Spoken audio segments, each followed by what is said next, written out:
নবী মুহাম্মাদের পর ইসলামের ইতিহাসে শিয়া সুন্নি বিভাজনের মহাকাব্যিক আখ্যান।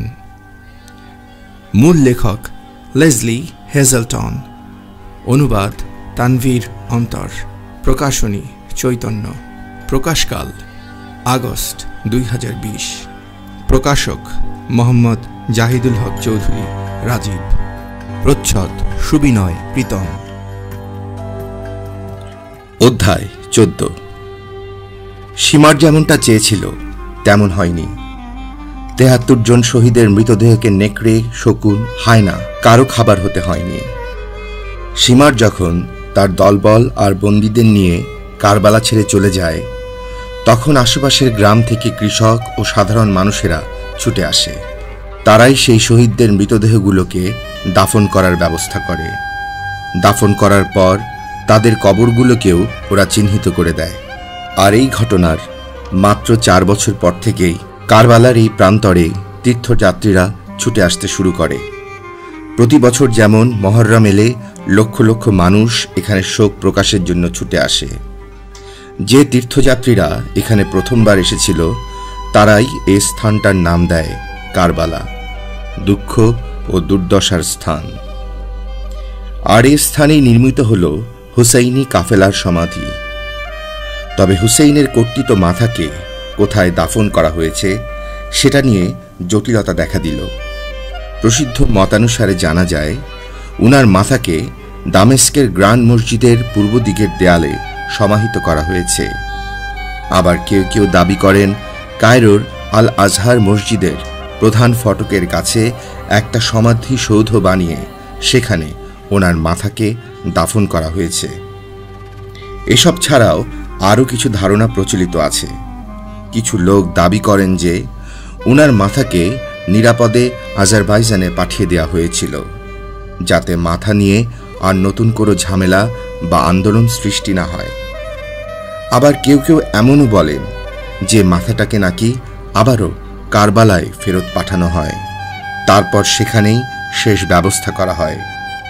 তবে দেহাবশেষের কি ব্যবস্থা হলো না হলো সেটা যতটা না গুরুত্বপূর্ণ, তার চেয়ে বেশি গুরুত্বপূর্ণ হলো এই যুদ্ধের ফলাফল। মানুষকে মাটি চাপা দিয়ে দেয়া যায়, কিন্তু ইতিহাসকে তো মাটি চাপা দেয়া যায় না। কারবালার ইতিহাসকেও তাই মাটি চাপা দেওয়া সম্ভব হয়নি। যারা বেঁচে গিয়েছিলেন কাফেলার নারীরা, মেয়েরা এবং হুসাইনের কিশোর বয়সী ছেলে আলী জাইনুল আবেদিন, যিনি অসুস্থতার কারণে কাফেলায় উপস্থিত থেকেও যুদ্ধে অংশ নিতে পারেননি। তাদের মাধ্যমেই বেঁচে যায় কারবালার এই হৃদয় বিদারক ইতিহাস। বাইরে যখন যুদ্ধের দামামা চলছে, জাইনুল আবেদিন তখন জ্বরে কাতর হয়ে নিরুপায় অবস্থায় তার তাঁবুর ভিতর বিশ্রাম নিচ্ছিলেন। একদিকে তিনি বিশ্রাম নিচ্ছিলেন, অন্যদিকে তার ভাই, বন্ধু, প্রিয়জন এবং সবশেষে তার পিতাকে বরণ করে নিতে হয় মর্মান্তিক পরিণতি। যুদ্ধ শেষে সীমার যখন হুসাইনি কাফেলায় আক্রমণ করে, তাঁবুতে ঢোকার সাথে সাথে তখন জয়নুল আবেদিনকেই সে সবার আগে দেখতে পায়। অসুস্থ জয়নুলকে খুন করতে উদ্যত হয় সীমার। জয়নুল হয়তো তখনই খুন হয়ে যেতেন যদি তার ফুপু জয়নাব বিনতে আলী নিজের ভাইপোকে বাঁচানোর জন্য ছুটে এসে তলোয়ারের সামনে ঝাঁপিয়ে না পড়তেন। নিজের বীরত্বকে বিসর্জন দিও না বলছি সীমার। আগের রাতে কাফন পরার সময় তাকে তার ভাই হুসাইন ঠিক এই কথাটাই বলেছিলেন। আর এই কথাটা বলেই তিনি হুঙ্কার ছেড়ে সীমারকে সাবধান করে দিলেন। সীমারের তলোয়ারের মুখে তিনিও সেদিন নিজের বীরত্বকে বিসর্জন দেননি। তার হুঙ্কার শুনে পাষণ্ড সীমারও সেদিন থমকে যেতে বাধ্য হয়। ভাইপোর ওপর ঢাল হয়ে ঝুঁকে পড়েন তিনি। তোমার যদি ওকে মারতেই হয় তাহলে ওর সাথে আমাকেও মারতে হবে। সীমারের মতো পাষণ্ডের পক্ষে সেদিন স্বয়ং মুহাম্মাদের নাতনিকে ঠান্ডা মাথায় খুন করার মতো সাহস হয়নি। তার বদলে সে তার সৈনিকদের নির্দেশ দিল, বলল সমস্ত নারীদের সাথে জাইনুল আবেদিনকেও বন্দি করে নিতে। তবে জয়নাব সেদিন শুধু নিজের ভাইপোকেই রক্ষা করেননি, তিনি সেদিন কারবালার স্মৃতিকেও রক্ষা করেছিলেন। নিজের অজান্তেই তিনি সীমারের লোকজনকে কারবালার কষ্ট ও দুর্দশাগুলো অনুভব করতে বাধ্য করেছিলেন। শেকলে বেঁধে জয়নাবকে যখন অন্যান্য নারীদের সাথে তাঁবু থেকে বের করে নিয়ে যাওয়া হচ্ছিল, উনার গায়ে তখন শতছিন্ন মলিন পোশাক, দীর্ঘ 10 দিনের তৃষ্ণাকাতর অবস্থা। উনাকে বন্দি বানানোর দৃশ্যটা ইসলাম ও মুসলিমদের জন্যে এক কলঙ্কজনক স্মৃতিতে পরিণত হয়, যে স্মৃতি মুসলিমদেরকে শত শত বছর ধরে বারে বারে লজ্জিত করে তোলে। বন্দি অবস্থায় তাঁবু ছেড়ে বেরোবার সময় চিৎকার করে কাঁদছিলেন জয়নাব, ইয়া মোহাম্মদ, জান্নাতের ফেরেশতারা আপনার উপর শান্তি বর্ষণ করুক। হু হু করে কেঁদে নিজের মাতামহের কাছে বিচার দিচ্ছিলেন তিনি। আপনার প্রিয় হুসেইন এখানে রক্তাক্ত হয়ে পড়ে আছে মোহাম্মদ, তার দেহটা খণ্ড খণ্ড হয়ে ডুবে আছে রক্তের নহরে, আর আপনার ঘরের মেয়েরা আজ বন্দী। এই কারবালায় আজ আপনার বংশধরদের হত্যা করা হয়েছে। পূবালি বাতাস আজ তাদের ধুলো দিয়ে ঢেকে ফেলেছে। বাংলায় পূবালি বাতাস জাতীয় শব্দ সচরাচর গল্পে কিংবা কবিতায় দেখা যায়। সেসবের সাথে জড়িয়ে থাকে বিভিন্ন ধরনের প্রেমময় আবেগ। কিন্তু ইরাকে পূবালি বাতাস কাকে বলে এবং পূবালি বাতাস নিজের সাথে কেমন দুর্দশা বয়ে নিয়ে আসে, সেটা শুধু মরুবাসী ইরাকিরাই ভালো জানে। পূর্ব দিক থেকে বাতাস আসা মানেই সে বাতাসের সাথে আসে ভয়ঙ্কর সব ধুলোর ঝড়। সেই ঝড়ে চোখ মেলে তাকানো যায় না, নিঃশ্বাস নিতেও প্রচণ্ড কষ্ট হয়, সব কিছু তছনছ হয়ে যায় এই ঝড়ে। তাই পূবালি বাতাসের উদাহরণ দিয়ে জয়নাব যেটা বোঝাতে চেয়েছিলেন, সেটাকে উপলব্ধি করার পর সীমারের সৈনিকেরাও অনুশোচনা করতে থাকে। অন্তত কিছু কিছু সৈনিকেরা পরবর্তী সময়ে এমনটাই দাবি করে যে তারা নিজেদের কৃতকর্মের জন্য তখন অনুতপ্ত বোধ করছিল। একজন জানায়, কসম খেয়ে বলছি, উনার অশ্রুসিক্ত অভিযোগ শুনে সেদিন শত্রু মিত্র নির্বিশেষে প্রত্যেকেই কান্না করতে বাধ্য হয়। তবে সৈনিকেরা যদি আদৌ সেদিন কান্নাও করে থাকে, তবু তারা সীমারের নির্দেশ মানতে বাধ্য ছিল। তাই সবকিছুর পরও তারা হুসেইনি কাফেলার নারী ও শিশুদেরকে বন্দি বানিয়ে কুফায় নিয়ে আসে। বন্দীরা কুফায় আসার পর গভর্নর উবাইদুল্লাহ সব বন্দীদেরকে কুফার এ মাথা থেকে ও মাথা পর্যন্ত হাঁটতে বাধ্য করে। বন্দীদের পুরো শহরবাসীর সামনে অপমান করে। তারপর হুসাইনের কর্তৃত মাথাসহ সব বন্দীদেরকে সে দামেস্কে খলিফা ইয়াজিদের কাছে পাঠিয়ে দেয়। কেউ কেউ বলে হুসেইনের কাটা মাথাকে পায়ের কাছে ফেলে ছড়ি দিয়ে নাড়তে নাড়তে অট্টহাসি দেওয়ার কাজটা নাকি ইয়াজিদি করেছিলেন, উবাইদুল্লাহ নয়। তবে বেশিরভাগ লোকের দাবি হল হুসেইনের কাটা মাথা দেখার পর খলিফা ইয়াজিদ প্রচণ্ড রেগে যান। রাগে ক্ষিপ্ত হয়ে তিনি সীমার ও উবাইদুল্লাহকে তাদের অতিরিক্ত হিংসা চরিতার্থ করার কারণে অভিশাপ দেন। এছাড়াও জয়নাবের ভৎসনা শুনে খলিফা ইয়াজিদের মনে অনুশোচনার জন্ম হয়। খলিফা ইয়াজিদকে সামনে পেয়ে নিজের বন্দিদশার কথা ভুলে যান জয়নাব। ভুলে যান যে তিনি শেকলে বন্দী আছেন, আর গায়ের পোশাক শতছিন্ন হয়ে আছে, শরীরে ধুলোময়লার একটা আলাদা আস্তরণ পড়ে আছে। কুফায় জনসমক্ষে অপমানিত হওয়ার কথাও তিনি ভুলে যান। ভুলে যান যে তিনি এখন আগের মতো নিরাপদ নন। ক্ষমতাসীন খলিফার সামনে তিনি নির্ভীক চিত্তে দাঁড়ালেন। তারপর ভরা দরবারে তিনি খলিফাকে তার কৃতকর্মের জন্য দোষারোপ করলেন। তিনি বললেন, তুমি, তোমার পিতা, তোমার দাদা, তোমরা আমার পিতা আলী, আমার ভাই হুসাইন ও আমার নানা মুহাম্মদের সাথে হাত মিলিয়েছিলে। তাদেরকে সবসময় সমর্থন করবে বলে প্রতিজ্ঞাও করেছিলে। অথচ আজকে তুমি অন্যায়ভাবে তাদেরকে অসম্মান করেছ, তোমার প্রতিজ্ঞা ভঙ্গ করেছ, নিজের ইমানকেই তুমি কলুষিত করেছ।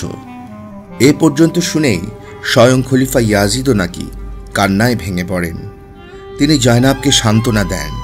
তারপর কসম খেয়ে নিজেকেই সান্ত্বনা দেওয়ার সুরে তিনি বলেন, হায় আল্লাহ, আমি যদি ওখানে সশরীরে উপস্থিত থাকতাম তাহলে আজ আপনাকে এভাবে প্রাণ দিতে হতো না হে হুসাইন। ভরা মজলিসে এরকম ভৎসনা শোনার পরও খলিফা ইয়াজিদ তার সভাসদগণকে নির্দেশ দিলেন বন্দীদেরকে যেন মুক্ত করে দেয়া হয়। যতদিন বন্দীদের কোনো ব্যবস্থা না করা হচ্ছে ততদিন উনারা এখানেই থাকবেন। এই সময় তাদের যেন রাজ অতিথিদের মতো সম্মান দেয়া হয়। তারপর হুসাইনের অবশিষ্ট পরিবারকে অর্থাৎ উনার বোন জাইনাব, উনার স্ত্রী, পুত্র ও মেয়েদেরকে খলিফা ইয়াজিদ কথা দিলেন যে যতদিন তিনি ক্ষমতায় আছেন ততদিন পর্যন্ত তিনি তাদেরকে সব রকম নিরাপত্তা দেবেন। কারবালার এই মর্মান্তিক ঘটনার 40 দিন পর খলিফা ইয়াজিদ তাদেরকে মদিনায় পাঠানোর ব্যবস্থা করে দিলেন। এই 40 দিনের সময়কে শিয়ারা আরবাইন বা 40 বলে ডাকে। হুসাইনের মৃত্যুর পর অনুতপ্ত হয়েছিলেন খলিফা ইয়াজিদ। ইয়াজিদের হয়তো তার পিতার দেয়া উপদেশের কথা মনে পড়েছিল। মৃত্যুর সময় তার পিতা মুয়াবিয়া বলে গিয়েছিলেন যে তুমি যদি হুসাইনকে পরাস্তও করতে পারো তবু তাকে ক্ষমা করে দিও, কারণ খিলাফতের উপর তিনি কিন্তু ন্যায্য দাবি রাখেন। তবে তাই যদি হয়ে থাকে, সত্যি যদি খলিফা ইয়াজিদ অনুতপ্ত হয়ে থাকেন, তাহলে অনুতপ্ত হতে তিনি অনেক দেরি করে ফেলেছিলেন বলতে হয়। কারণ শিয়ারা যেখানে উনাকে জঘন্যভাবে গালমন্দ ও ঘৃণা করে, সেখানে সুন্নিরাও উনাকে খুব একটা আন্তরিকতার সাথে স্মরণ করে না। ঠিক এই কারণেই কারবালার ঘটনার মাত্র 3 বছরের মাথায় ইয়াজিদ যখন মারা যান, উনার মৃত্যুতে তখন খুব বেশি মানুষ শোক প্রকাশ করেনি। তিনি মারাও গেছিলেন খুব সংকটময় একটা সময়ে। সিরিয়ায় তিনি ক্ষমতায় আরোহণ করার সময় কিন্তু জুবাইর ইবনুল আওয়ামের ছেলে আবদুল্লাহ মক্কায় নিজেকে খলিফা হিসাবে ঘোষণা করেন এবং ইয়াজিদকে অস্বীকার করার জন্যে খলিফা হিসাবে আবদুল্লাহ ইবনে জুবাইরের আত্মপ্রকাশ করাকে অনেক মুসলমানই তখন সমর্থন করেছিল। তাই আলীর বেলায় যেমন মুয়াবিয়াও খেলাফত দাবি করেছিলেন, তেমনি ইয়াজিদের সময়েও একজন বিদ্রোহী খলিফা হিসাবে আত্মপ্রকাশ করেছিলেন আবদুল্লাহ ইবনে জুবাইর। তার এই বিরোধিতাকে দমন করার জন্যে মক্কায় সৈন্য প্রেরণ করেন খলিফা ইয়াজিদ। ইয়াজিদের সেনাবাহিনী যখন মক্কা আক্রমণ করতে যাবে ঠিক তখনই মৃত্যুবরণ করেন ইয়াজিদ। তার মৃত্যুতেও যেমন খুব বেশি মানুষ শোক প্রকাশ করেনি, তেমনি তার মৃত্যুর 6 মাসের মাথায় তার 13 বছর বয়সী ছেলে অসুস্থ হয়ে মারা যায়। অসুস্থ ছেলের মৃত্যুতেও একান্ত আপনজন বাদে আর তেমন কেউ শোক প্রকাশ করেনি। এছাড়া মারওয়ানের মৃত্যুতেও কেউ শোক প্রকাশ করেনি। ইয়াজিদের পর খুব অল্প দিনের জন্য মারওয়ানও কিন্তু খলিফার মসনদে বসেছিলেন। মারওয়ানি হলেন সেই ব্যক্তি যার কারণে খলিফা উসমানের সময়েও সমস্যা সৃষ্টি হয় এবং খলিফা আলীর সময়ে তার কারণেই খেলাফতে অস্থির পরিস্থিতি সৃষ্টি হয়। শেষ পর্যন্ত নিজের স্বপ্নের মসনদে আরোহণ করলেন মারওয়ান, কিন্তু খলিফা হওয়ার সুখ তার কপালে বেশি দিন সয়নি। মসনদে বসার মাত্র 1 বছরের মাথায় নিজের স্ত্রীর হাতেই খুন হন মারওয়ান। তাকে শ্বাসরোধ করে হত্যা করা হয়। আর এই সময়কার মধ্যেই কারবালাকে ঘিরে মানুষের মনে আন্দোলনের মতো একটা ব্যাপার জন্ম নেয়। শোক প্রকাশের জন্য মিছিল বের করার প্রথাও তখন ধীরে ধীরে চালু হতে থাকে, যেটাকে তখন কারবালা প্রসঙ্গ বলে অভিহিত করা হয়। দিন দিন এই কারবালা প্রসঙ্গটা আরও বড় আকার ধারণ করতে থাকে। 7ম শতাব্দীতে কারবালাকে ঘিরে যেসব গল্প ও ইতিহাস মানুষের মুখে মুখে ছড়িয়ে পড়তে শুরু করে, সেসব ইতিহাস শুধু টিকেই যায়নি, বরং সময়ের পরিক্রমায় এই গল্পগুলোই কিন্তু 20 শতাব্দীতে এসে নতুন শক্তি ও প্রাণ খুঁজে পেয়েছে। আর এতে প্রাণ জুগিয়েছে 1979 সালের ইরানের মুসলিম আন্দোলন। রেজা শাহ পাহলভী সরকারের বিরুদ্ধে যে আন্দোলনে মূল নেতৃত্ব হয়তো আয়াতুল্লাহ খোমেনি দিয়েছিলেন, কিন্তু সে আন্দোলনের মূল চালিকা শক্তি ছিল আলী শরিয়তি। ধর্ম হল চমকপ্রদ একটা জিনিস। ধর্ম সবসময় মানুষের জীবনে একটা স্ববিরোধী বা দ্বিমুখী ভূমিকা পালন করে। এক ভাষণের সময় ধর্ম নিয়ে এভাবেই আলী শরীয়তি বক্তব্য দিচ্ছিলেন। এটা যেমন ধ্বংস আনতে পারে, তেমনি আবার একই সাথে এটা মানুষের চেতনাকে পুনরুজ্জীবিতও করতে পারে। এটা যেমন মানুষকে ঘুম পাড়িয়ে রাখতে পারে, তেমনি আবার ঘুমন্তকেও জাগিয়ে তুলতে পারে। ধর্মে যেমন বন্দিত্বের শৃঙ্খল আছে, তেমনি আছে চিরন্তন মুক্তির পন্থা।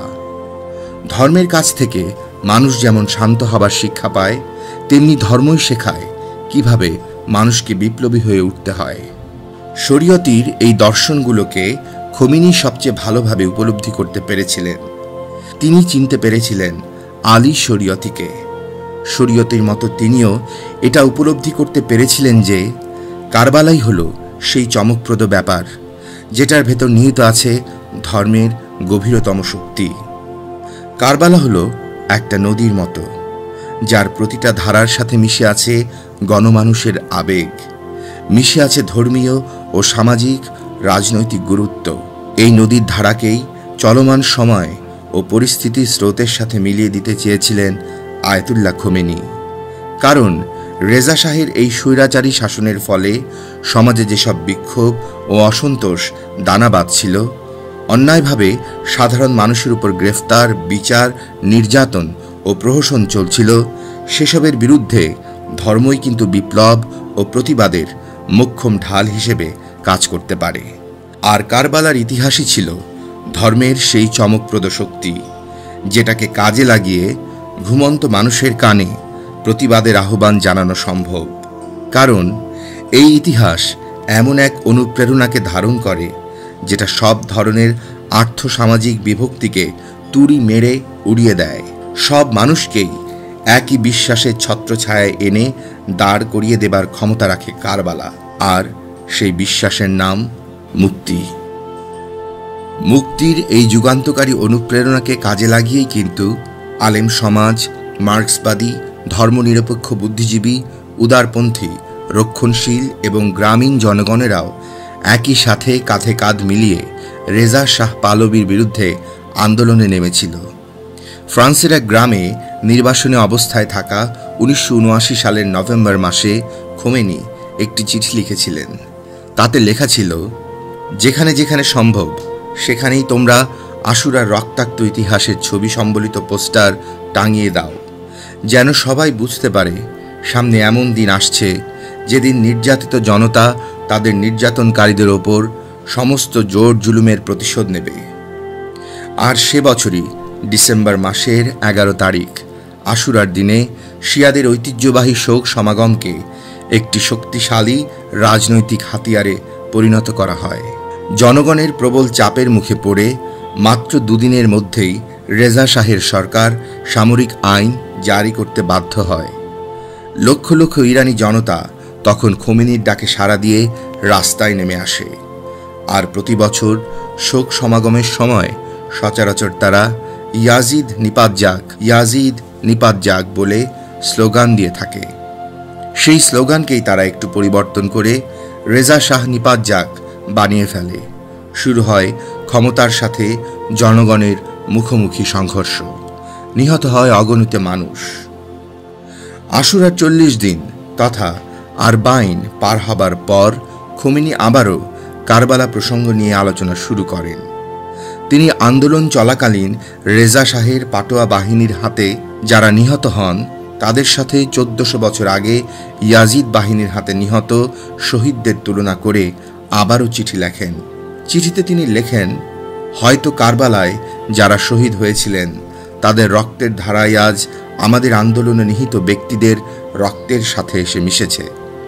তাই আজকের এই আরবাইনের দিনে শহীদদের অবদানকে স্মরণ করার উদ্দেশ্যে বড় করে মিছিলের আয়োজন করাটা আমাদের ধর্মীয় ও জাতীয় কর্তব্য। খোমেনির আহ্বানে সাড়া দেওয়ার জন্যে রেজা শাহের সামরিক আইনকে আবারও বুড়ো আঙ্গুল দেখিয়ে লক্ষ লক্ষ মানুষ রাস্তায় নেমে এলো এবং আবারও শাহ বাহিনীর লোকেরা সাধারণ জনতার ওপর নির্বিচারে গুলিবর্ষণ আরম্ভ করল। তৈরি হলো নতুন নতুন শহীদ, নতুন উদ্যমে আন্দোলন শুরু হলো। দেশব্যাপী ছড়িয়ে পড়া এই আন্দোলনের তীব্রতায় ও ক্ষিপ্র জনতার বিক্ষোভের মুখে মাত্র 1 মাসের মাথায় ক্ষমতা ছেড়ে পালিয়ে গেলেন রেজা শাহ। সফল হল ইরানি বিপ্লব।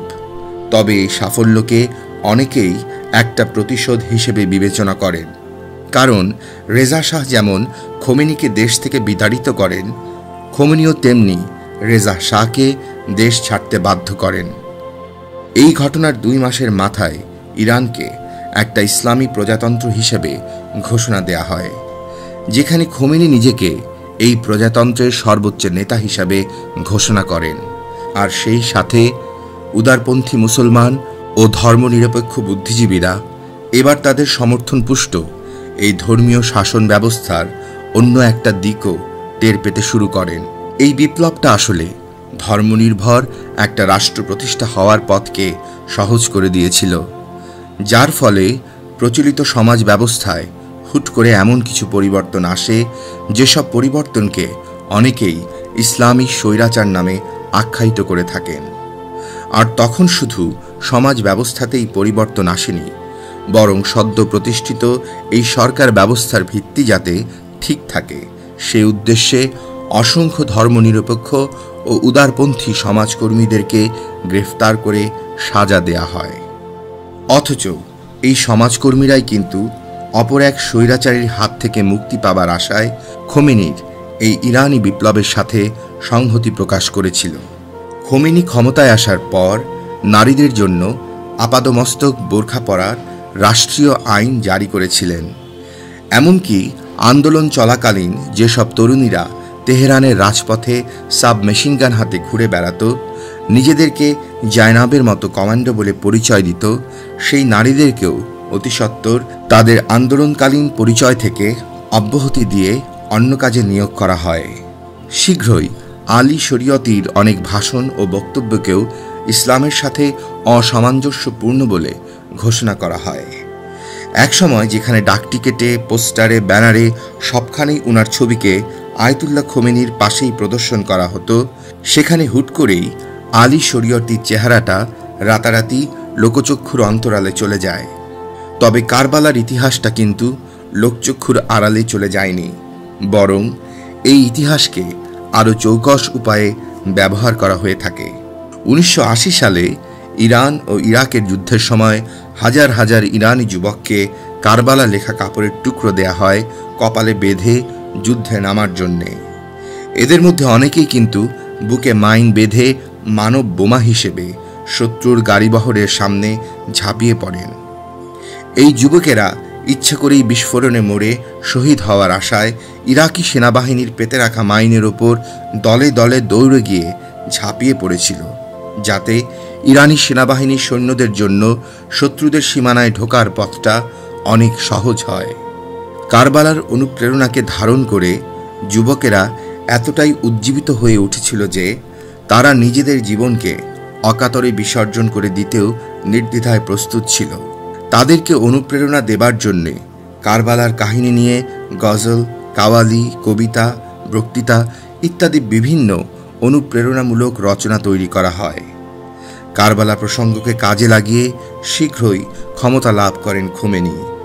দ্রুতই তিনি ক্ষমতার সর্বোচ্চ নিয়ন্ত্রক হয়ে ওঠেন এবং রাষ্ট্রীয় ক্ষমতাকে কাজে লাগিয়ে জনজীবনকে তিনি ধর্মীয় বাধ্যবাধকতায় জড়িয়ে নেন।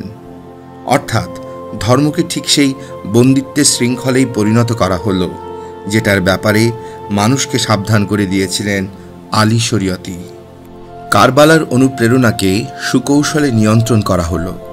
তবে কারবালার এই শক্তিকে এর জন্মস্থানে অর্থাৎ ইরাকের ভেতর এত সহজে নিয়ন্ত্রণ করা সম্ভব হয়নি।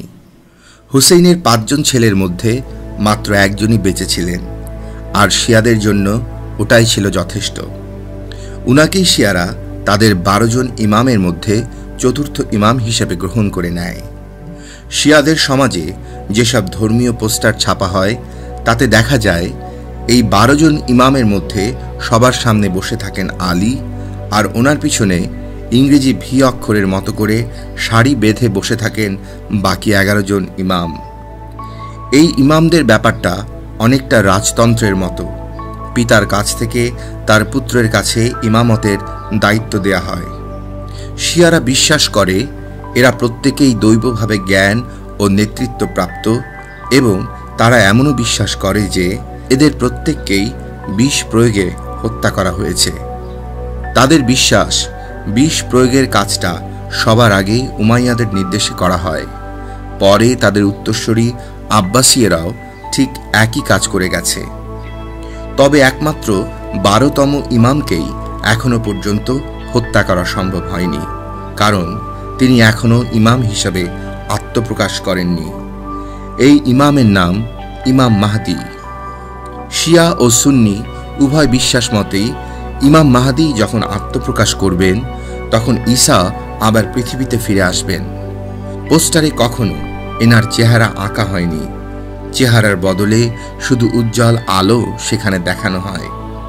তবে ইতিহাস থেকে জানা যায় যে চতুর্থ, পঞ্চম ও ষষ্ঠ ইমাম, এই 3 ইমামের প্রত্যেকেই কিন্তু মদিনায় ছিলেন এবং দীর্ঘদিন পর্যন্ত জীবিত ছিলেন। এই 3 ইমাম হলেন যথাক্রমে হুসাইনের ছেলে আলী জাইনুল আবেদিন, তার ছেলে মুহাম্মদ ইবনে জাইনুল আবেদিন এবং তার ছেলে জাফর আস সাদিক। শিয়া মতবাদের গোড়াপত্তন মূলত এই 3 জনের হাতেই হয়।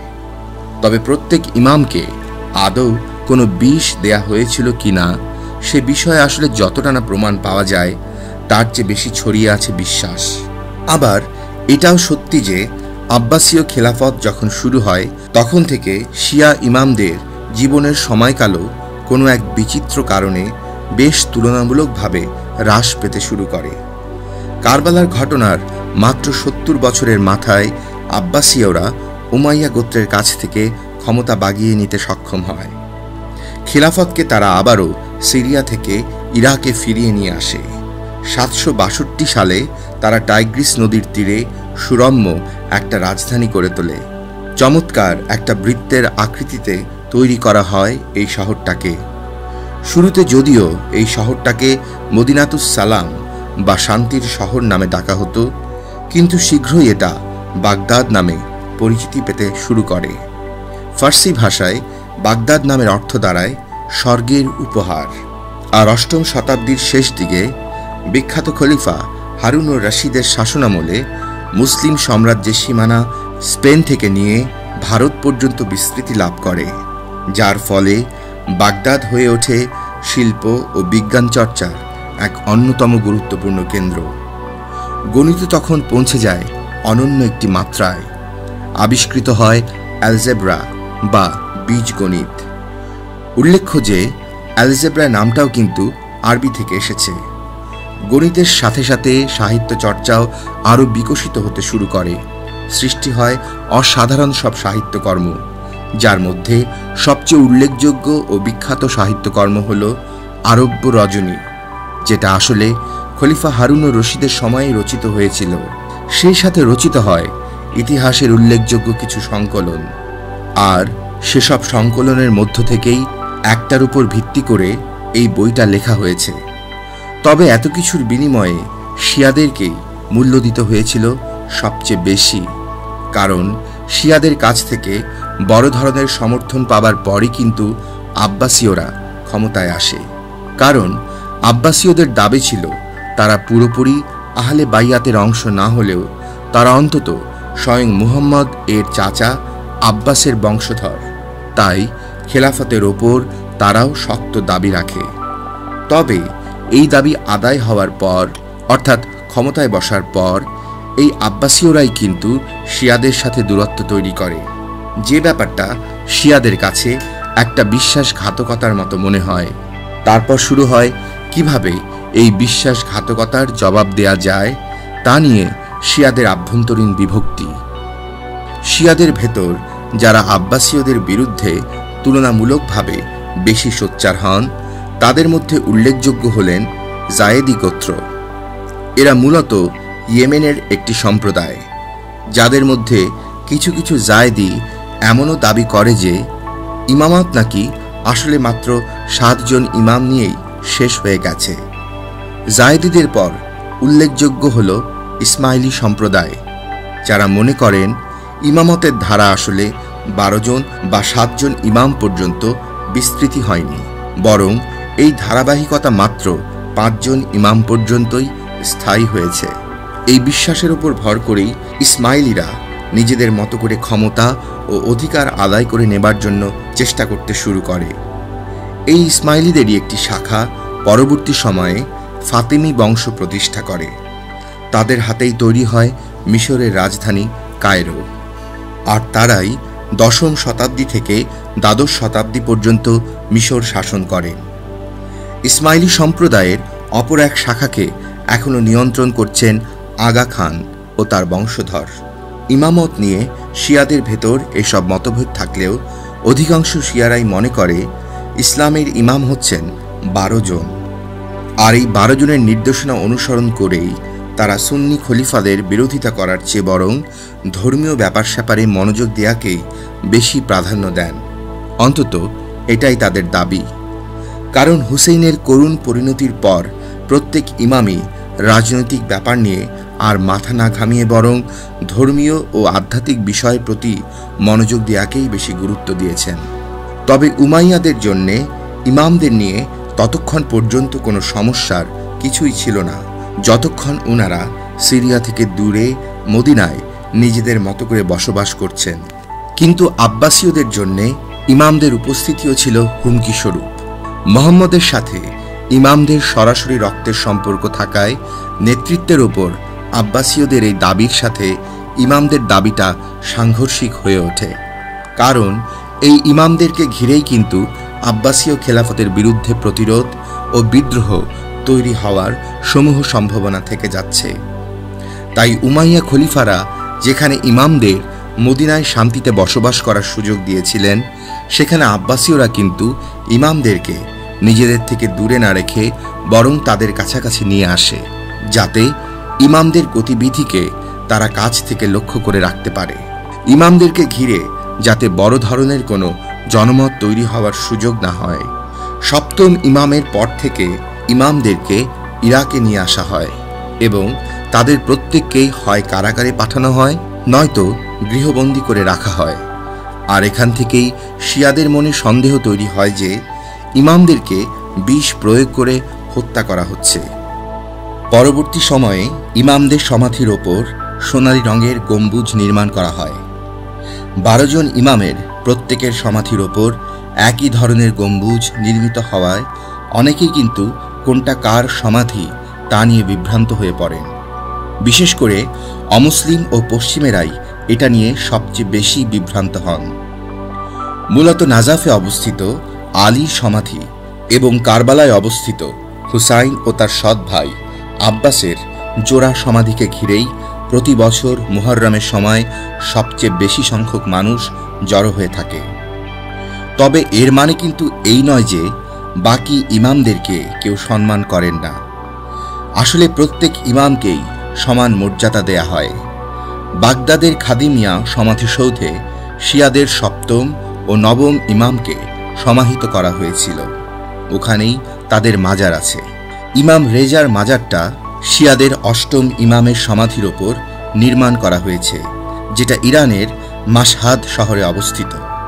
10ম ও 11তম ইমামদেরকে আসকারিয়া সমাধিসৌধে দাফন করা হয়, যেটা বাগদাদ থেকে 60 মাইল উত্তরে টাইগ্রিস নদীর তীরবর্তী সামাররা নামক একটি শহরে অবস্থিত।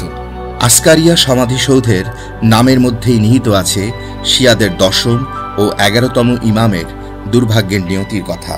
আসকারি শব্দের অর্থ হল সামরিক। মূলত সামরিক শিবির বা ঘাঁটি জাতীয় কিছু বোঝাতে এই শব্দটা ব্যবহার করা হয়। আর আব্বাসীয়দের শাসনামলে পুরোটা সামারাই ছিল একটি সামরিক ঘাঁটি। 10ম ও 11তম ইমামকে সামারায় নিয়ে আসা হয়। এখানেই তাদেরকে গৃহবন্দী করে রাখা হয়। আর এই কারণেই তাদের সমাধিসৌধকে আসকারিয়া ডাকা হয়, কারণ আসকারিয়া তাদেরকেই বলা হয় যারা কোনো সামরিক ঘাঁটির ভেতরে অবস্থান করে। তবে শিয়াদের কাছে আসকারিয়া সমাধিসৌধের একটি বিশেষ গুরুত্ব আছে, কারণ শিয়ারা মনে করে সামারার ঘাঁটিতেই ইসলামের 12তম ইমাম তথা সর্বশেষ ও সর্বজন বিদিত সেই মহান ইমামের জন্ম হয়েছে, যার অপেক্ষায় আছে শিয়া সুন্নি সহ বিশ্বের সমস্ত মুসলিম জনগণ। উনি সেই ব্যক্তি, সেই মাসিহা, যার শরীরে স্বয়ং মুহাম্মদের রক্ত বইছে। প্রতি বছর একটা নির্দিষ্ট দিনে এই ইমামের জন্মবার্ষিকী উপলক্ষে শিয়া সম্প্রদায়ের লোকরা উৎসব পালন করে। ব্যাপারটাকে অনেকটা ক্রিসমাসের মতো মনে হয়, আশুরার শোকাবহ চিত্রের ঠিক বিপরীত। ব্যাপারটাকে আমরা বাঙালি মুসলমানদের কাছে অনেকটা শবে বরাতের মতো মনে হতে পারে, কারণ যে রাতে 12তম ইমাম জন্মগ্রহণ করেছিলেন সে রাতকে শিয়ারা ইচ্ছাপূরণ ও ইবাদতের রাত বলে ডাকে। সহজ করে বললে প্রার্থনা কবুল হওয়ার রাত বলা ভালো। শিয়ারা এই রাতকে আনন্দের সাথে উদযাপন করে। তারা বেলুন ও ছোট ছোট রঙিন বাতি দিয়ে ঘর সাজায়। আনন্দ প্রকাশ করার জন্যে তারা ঢোল তবলা বাজিয়ে নাচ গানের আনন্দ আসর বসায়। রাস্তায় রাস্তায় বাচ্চাদের জন্য মিষ্টি ও চকলেট দেয়া হয়, আতশবাজি ফোটানো হয়। তাদের এত আয়োজন দেখে মনে হয় সত্যি বুঝি এই রাতে সবারই ইচ্ছেই পূরণ হয়। অন্তত শিয়ারা তো এটা বিশ্বাসই করে, আর তাই এ রাতে তারা তীর্থযাত্রার উদ্দেশ্যে বের হয়। তবে সামাররার দিকে না গিয়ে তারা কারবালার উদ্দেশ্যে যাত্রা করে, কারণ তারা বিশ্বাস করে যে তাদের এই শেষ ইমাম সামাররায় জন্মগ্রহণ করলেও তিনি আসলে এই কারবালার প্রান্তরেই তাদের মাঝে ফিরে আসবেন। আর তখন তার এক পাশে থাকবেন হুসাইন আর অন্য পাশে থাকবেন ঈসা। এই 12তম ইমামের পুরো নাম হল মুহাম্মদ আল মাহদি। মাহাদি শব্দের অর্থ হল এমন ব্যক্তি যিনি দৈবভাবে নির্দেশনা প্রাপ্ত, এমন ব্যক্তি যিনি সবাইকে সঠিক পথ দেখাবেন। মাহাদি ছাড়াও উনাকে আরও অনেক নামে ডাকা হয়, যেমন আল কাইয়ুম যিনি উদয় হন, সাহিব উজ্জামান সময়ের সর্দার, এবং আল মুনতাজার বা প্রতীক্ষিত ব্যক্তি, অর্থাৎ যার আশায় সবাই অপেক্ষা করে আছে। তবে আল মাহাদি নামেই উনি বিশ্বব্যাপী সবচেয়ে বেশি আলোচিত, পরিচিত ও জনপ্রিয়। তার ব্যাপারে বলা হয় তিনি হচ্ছেন তার পিতামাতার একমাত্র সন্তান। কথিত আছে বার্জেন্টাইন সম্রাটের এক নাতনিকে যুদ্ধবন্দী অবস্থা থেকে মুক্ত করা হয় এবং 11তম ইমামের সাথে সেই নারীর বিয়েটা হয়। বিয়েটা আয়োজন করা হয় গোপনে এবং এই বিয়ের ফলেই জন্ম নেন মুহাম্মদ আল মাহদি। তবে ইমাম মাহাদির জন্মের খবরটাও সবার কাছ থেকে গোপন রাখা হয়, যাতে আব্বাসীয়দের কোনো চক্রান্তের কারণে নবজাতক ইমামকে অকালে প্রাণ হারাতে না হয়। কিন্তু 872 খ্রিস্টাব্দে যখন ইমাম মাহাদির পিতা মারা যান, তখন ইমাম মাহাদির বয়স ছিল মাত্র 5 বছর। সেই মহাশিশুর জন্যে তখন রাজনৈতিক প্রতিপক্ষের হাত থেকে প্রাণ বাঁচানোর প্রয়োজন হয়ে পড়ে। প্রয়োজন পড়ে ব্যতিক্রমী কোনো নিরাপত্তা ব্যবস্থার। আর তাই শিয়া সম্প্রদায়ের লোকেরা মনে প্রাণে বিশ্বাস করে যে 872 সালে পিতার মৃত্যুর পর ইমাম মুহাম্মদ মাহাদি নিজেই নাকি নিজে থেকেই অন্তর্ধানে চলে গেছেন। ব্যাপারটা অনেকটা স্বেচ্ছা নির্বাসনের মতো। তবে এই নির্বাসনটা ছিল আধ্যাত্মিক। নির্বাসনে যাবার সময় সামারার একটি গুহায় প্রবেশ করেন ইমাম মাহাদি। নিজেকে সবার কাছ থেকে আড়াল করার মাধ্যমে নিজের পূর্বপুরুষদের দুর্ভাগ্যকে এড়িয়ে যান তিনি। ইমাম মাহাদির এই অন্তর্ধানকে লোকেরা গারায় বা বলে ডাকে, বাংলায় যেটাকে অজ্ঞাতবাস বলা চলে। তবে গারায় বা শব্দের আরও উপযুক্ত অর্থ করতে চাইলে এটাকে অজ্ঞাতবাস না বলে বরং গ্রহণ লাগা বলতে হয়। সেক্ষেত্রে এটাও বলা যায় যে শিয়ারা কিন্তু ওনার এই অজ্ঞাতবাসের জন্যে বেশ উপযুক্ত একটা নামই বেছে নিয়েছে, আর নামটার সাথে আধ্যাত্মিকতাও মিশে আছে। কারণ গারায় বা শব্দটিকে মূলত জ্যোতির্বিদরাই বেশি ব্যবহার করেন। এটা আরবি জ্যোতিষশাস্ত্রের একটি বহুল ব্যবহৃত পরিভাষা, যেখানে এই শব্দ দিয়ে এমন একটা সময়কে বোঝানো হয় যখন একটা গ্রহ কিংবা উপগ্রহ অন্য একটার পাশ দিয়ে অতিক্রম করে এবং সেটাকে চোখের আড়াল করে ফেলে। চন্দ্রগ্রহণ কিংবা সূর্যগ্রহণ হল গারায়বার সবচেয়ে সহজ উদাহরণ। গ্রহণের সময় চাঁদ কিংবা সূর্য হয়তো পুরোপুরি অন্ধকারে ঢেকে যায়, কিন্তু তাদের চারপাশে তখন উজ্জ্বল আলোর বলয় তৈরি হয়। আলোকে কখনো ঢেকে রাখা যায় না। লোকেরা বিশ্বাস করে যে ইমাম মাহাদিও আজীবন এমন অগোচরে থাকবেন না। গ্রহণ যেমন বেশিক্ষণ স্থায়ী হয় না, তেমনি উনার এই অন্তর্ধানও বেশি দিন স্থায়ী হবে না। তিনি শুধু আড়ালে আছেন, অনুপস্থিত নন। যখন সঠিক সময় আসবে তখন তিনি নিজেই তার এই অজ্ঞাতবাস থেকে বের হয়ে আসবেন। তবে সেই সঠিক সময়টা ঠিক কখন আসবে তা কেউই ঠিকভাবে বলতে পারে না। কারণ ইমাম মাহদীর এই কথিত অন্তর্ধানের ঘটনার পর আজ 1000 বছরেরও বেশি সময় পার হয়ে গেছে। কিন্তু পুরো বিশ্বের মুসলিমরা আজও ইমাম মাহদীর জন্য অপেক্ষা করে আছে। তাদের বিশ্বাস ইমাম মাহদী আসবেন, সাথে নিয়ে আসবেন শান্তি, বিজয় ও ন্যায় বিচারের এক নতুন যুগের সূচনা। ঠিক কোন বছর তিনি আসবেন সে সম্পর্কে কারোরই জানা না থাকলেও তিনি কোন মাসের কত তারিখে আসবেন সেটা প্রায় প্রত্যেকেই জানে। ইমাম মাহদীর আগমন হবে কারবালার দিন, যেদিন হুসাইনকে হত্যা করা হয়, অর্থাৎ মুহররম মাসের 10 তারিখ। আর যেহেতু ইমাম মাহদীর আগমনের বছরটা অনিশ্চিত, তাই এটা নিয়ে বারে বারে টালমাটাল পরিস্থিতি তৈরি হয়েছে। ভণ্ড ইমামদের উত্থান হয়েছে, আর এই বিষয়ে বারে বারে অস্থিতিশীল পরিস্থিতি তৈরি হওয়াটা যেন এখন একটা অনিবার্য ব্যাপার হয়ে দাঁড়িয়েছে। তবে ইমাম মাহদী আসার আগে কিছু কিছু লক্ষণ প্রকাশ পাবে, এমন কিছু ঘটনা ঘটবে যা নিয়ে অনেক আগেই ভবিষ্যৎবাণী করা হয়েছে। এসব লক্ষণ দেখে বুঝে নিতে হবে যে ইমাম মাহদীর আত্মপ্রকাশ করার সময় হয়ে এসেছে। এই চিহ্নগুলো হবে এরকম: আবহাওয়া ও প্রকৃতি অত্যন্ত বৈরী হয়ে উঠবে। একই মাসের মধ্যে চন্দ্রগ্রহণ ও সূর্যগ্রহণ অনুষ্ঠিত হবে। সূর্য পশ্চিম দিক থেকে উদয় হবে এবং দিন অনেক দীর্ঘ হবে। পূর্ব আকাশে একটা কালো নক্ষত্র দেখা যাবে, যেটার আলো হবে চাঁদের আলোর মতোই উজ্জ্বল। এছাড়া কালো একটা বাতাস দেখা দেবে। মহামারী শুরু হবে, ঘন ঘন ভূমিকম্প হবে, শস্যক্ষেত্রে আক্রমণ করবে পঙ্গপালের ঝাঁক। তবে এসব দুর্যোগ আর বিশৃঙ্খলা আসলে মানুষের তৈরি করা দুর্যোগ আর বিশৃঙ্খলার তুলনায় কিছুই হবে না। কারণ এত কিছুর মধ্যেও মানুষে মানুষে সংঘাত বাঁধবে, আর ধীরে ধীরে প্রায় সমস্ত পৃথিবীতেই তৈরি হবে অত্যন্ত অরাজক পরিস্থিতি। ভবিষ্যৎবাণীতে আরও বলা হয় যে এসবের মধ্যেই পৃথিবীতে অবিশ্বাসীরা আরও ক্ষমতাবান হয়ে উঠবে। চারিদিকে ছড়িয়ে পড়বে তাদের ক্ষমতার প্রভাব, যার ফলে কুফা আর বাগদাদের ওপর আকাশ থেকে নেমে আসবে আগুনের গোলা, বর্ষিত হবে ভয়াবহ অগ্নিবৃষ্টি। সেই সাথে ভণ্ড মাহদীদের উত্থান হবে। তারা একে অপরের বিরুদ্ধে রক্তক্ষয়ী যুদ্ধে মেতে উঠবে। শুরু হবে গৃহযুদ্ধ।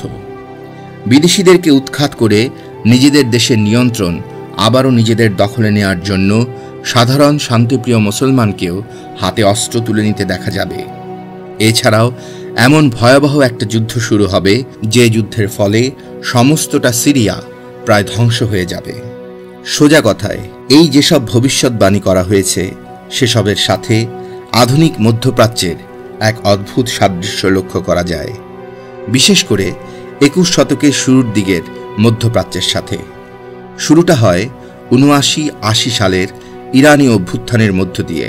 ইরানের রাষ্ট্র ব্যবস্থাকে বৈদেশিক নিয়ন্ত্রণের হাত থেকে মুক্ত করার মাধ্যমে। যে আমেরিকানরা রেজা শাহের স্বৈর শাসনকে টিকিয়ে রাখার জন্য সব রকম মদত যোগান দিত, তাদেরকে দেশ থেকে উৎখাত করে দেয়া হলো। 2003 সালে আমেরিকা যখন ইরাক আক্রমণ করে, তখন বাগদাদের আকাশ থেকে আমেরিকান মিসাইল রূপে মুহুর্মুহু আগুনের বৃষ্টি নেমে এলো। আমেরিকার আক্রমণের ফলে ধর্মীয় নেতৃত্বে তৈরি হওয়া শূন্যস্থানকে দখল করার জন্য ভণ্ড মাহদীদের উত্থান হল। তারা একে অপরের বিরুদ্ধে রক্তক্ষয়ী যুদ্ধে মেতে উঠল। সিরিয়ার ব্যাপারে যে ভবিষ্যৎবাণী করা হয় সেটাও দেখা গেল সত্যি হয়ে যাচ্ছে।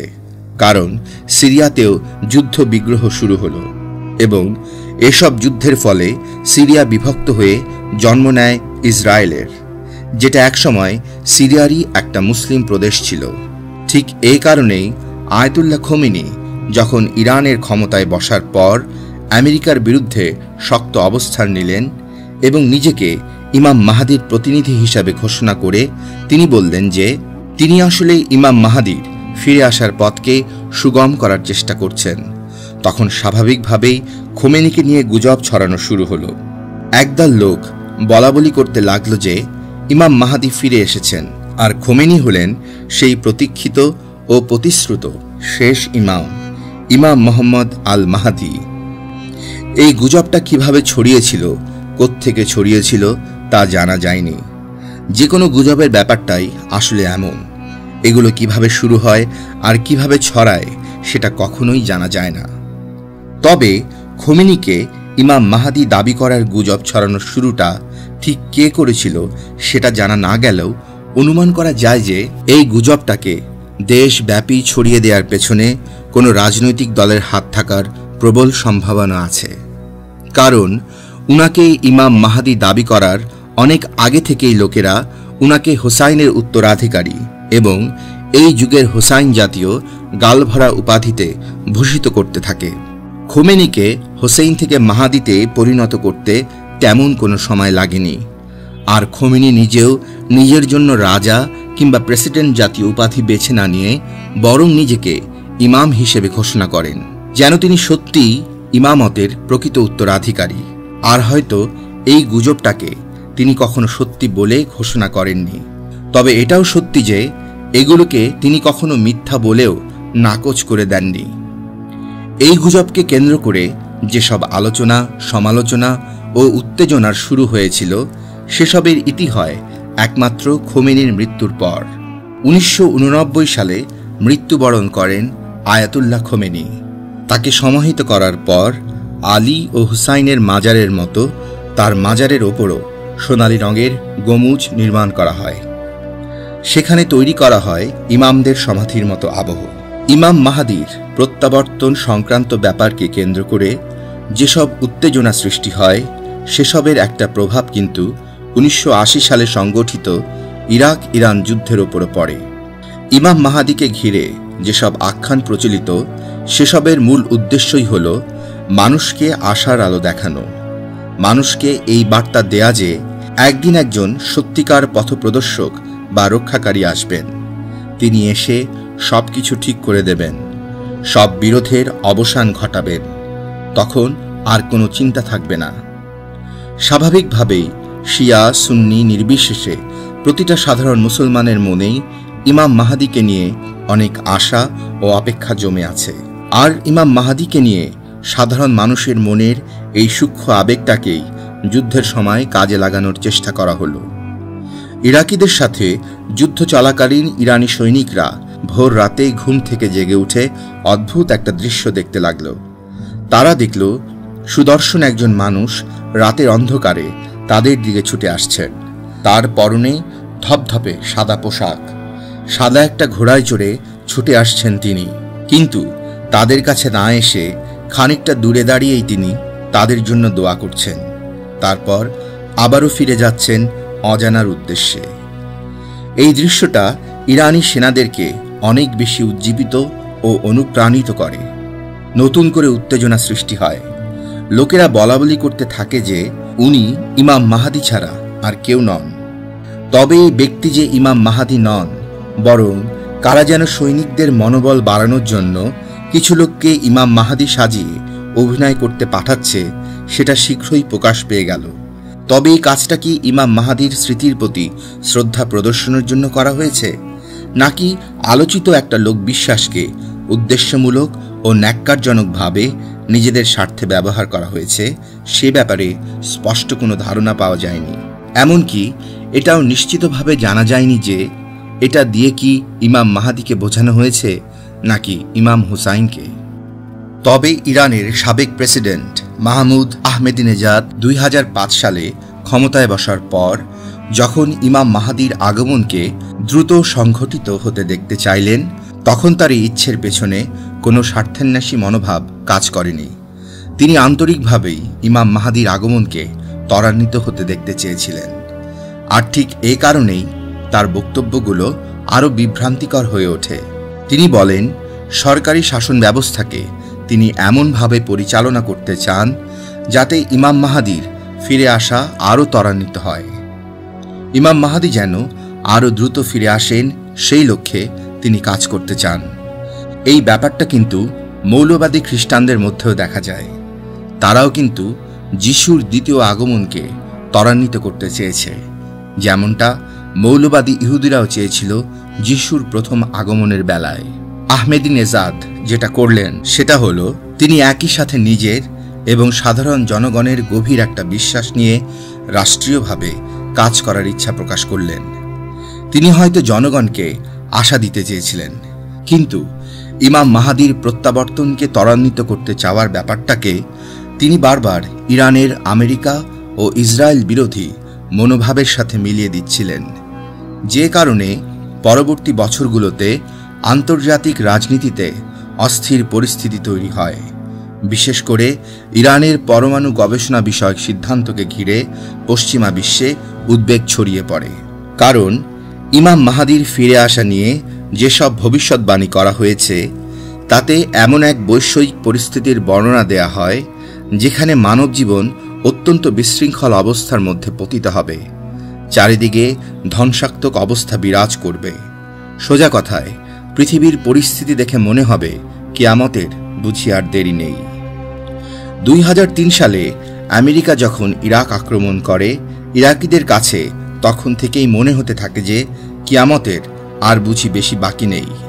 আর এই পরিস্থিতিতেই ইরাকের ধর্মীয় নেতা মুক্তাদা আস সাদর নিজের বেসরকারি সেনাবাহিনীর জন্য এমন একটা নাম বেছে নিলেন যে নামের মধ্যে নিহিত আছে আশা ও অনুপ্রেরণার এক অদ্ভুত শক্তি। মুক্তাদা নিজের বাহিনীর নাম দিলেন জায়শ আল মাহাদি, যার অর্থ হল মাহাদির বাহিনী। আর এই রকম একটা নাম দেওয়ার পেছনে শুধু যে ইরাককে আমেরিকার দখলদারিত্ব থেকে মুক্ত করা কিংবা সুন্নি নামধারী চরমপন্থীদেরকে প্রতিরোধ করাটাই উদ্দেশ্য ছিল না, সেটাও বেশ স্পষ্ট হয়ে গেল। 2008 সালে মুক্তাদা নিজের এই আন্দোলনের সামাজিক ও রাজনৈতিক অবকাঠামো ঘোষণা করেন। সেখানে তিনি তার কর্মীদেরকে মুমাহদিউন নামে আখ্যায়িত করেন, যার অর্থ হল এমন ব্যক্তি যারা মাহাদির আগমনের পথকে প্রশস্ত করে।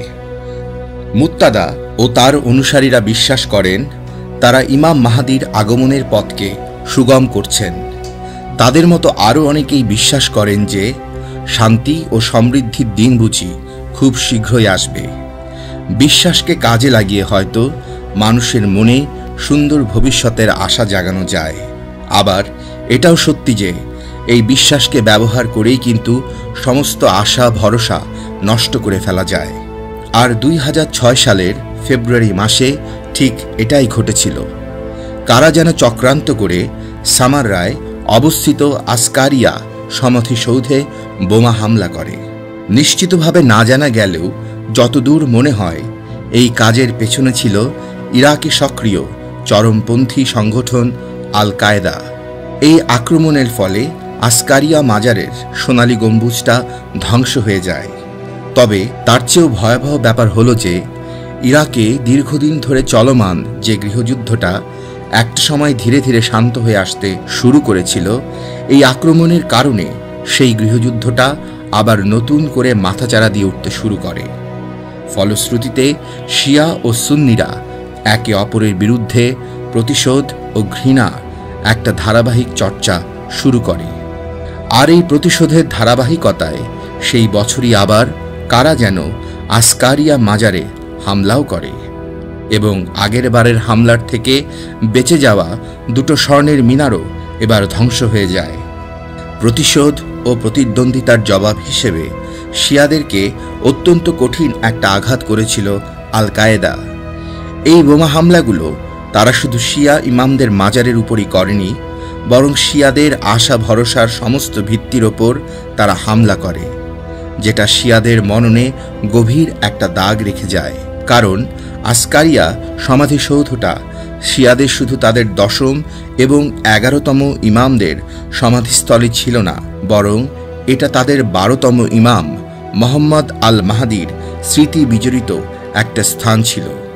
এই আসকারিয়া মাজারেরই বীর আল গায়েবা বা অন্তর্ধানের গহব্বর নামক বিশেষ একটা স্থানে শিয়ারা একটা স্মৃতিচিহ্ন বানিয়ে রেখেছিল। এটা সেই গুহা যেখানে প্রবেশ করে ইমাম মাহাদি নিজেকে সবার থেকে আড়াল করে নেন, যাতে একদিন তিনি আবারও সবার মাঝে ফিরে আসতে পারেন। বোমা হামলার ফলে এই স্থানটার পবিত্রতা ও মর্যাদা ভয়ানকভাবে ক্ষুণ্ণ হয়, আর আতঙ্কবাদী সন্ত্রাসীদের মূল লক্ষ্যই ছিল এই গুহামুখে হামলা করা। কেউ যদি কারবালায় অবস্থিত হুসাইনের সমাধিতে হামলা করে, যেটা বিগত শতাব্দীগুলোতে এই পর্যন্ত অনেকবারই করেছে, যেগুলোর মধ্যে উল্লেখযোগ্য হল ইরাকের সাবেক প্রেসিডেন্ট সাদ্দাম হুসাইনের অধীনস্থ সামরিক বাহিনীর হামলা, তাহলে তাদের এই আঘাতটা যেন শিয়া ইসলামের হৃদয়কে ক্ষতবিক্ষত করল। আবার কেউ যদি নাজাফে অবস্থিত আলীর সমাধিতে হামলা করে, যেটা 2004 সালে আমেরিকান সেনাবাহিনী করেছিল নাজাফের সমাধি থেকে মাহাদি বাহিনীকে উচ্ছেদ করতে গিয়ে, তাহলে সে যেন শিয়াদের আত্মাকেই ক্ষতবিক্ষত করল। কিন্তু কেউ যদি সামারার আসকারিয়া সমাধিতে হামলা করে, তাহলে সে যেন আরও ভয়াবহ একটা অপরাধ করল। সে বুঝি ইমাম মাহাদির অস্তিত্ব এবং শিয়াদের আশা ভরসা ও ধর্ম পরিচয়ের মূল শেকড়কেই উপড়ে তুলে ফেলার চেষ্টা করল। আসকারিয়া সমাধিসৌধকে ধ্বংস করার মধ্য দিয়ে শুধু অতীত কিংবা বর্তমানের ওপরই আঘাত হানা হয়নি, বরং ভবিষ্যতের ওপরও আঘাত হানা হয়। 14 অধ্যায়ের সমাপ্তি। চলমান 15 বা শেষ অধ্যায়।